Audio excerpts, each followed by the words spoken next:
ఇంట్లో ఉన్న any leafy vegetable తీసుకోండి. ఒక ఆనియన్, వెల్లుల్లి స్లైసెస్, పుదీనా ఫ్లేవర్ కోసంగా కడాయి పెట్టుకొని నూనె వేసుకోవాలి. వేస్తున్న నూనెలోకి పట్టా, లవంగా, షాహీ జీరా, ఉల్లిపాయలు వేసుకొని ఫ్రై చేద్దాం.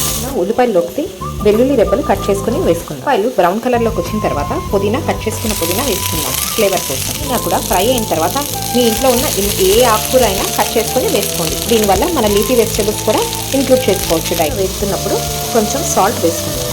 పచ్చివాసన పోయే వరకు వేయించుకోవాలి. వేయించుకున్న ఆకుల్ని పక్కన పెట్టుకుందాం. తర్వాత 3 eggs కొట్టుకుని వేసుకుందాం.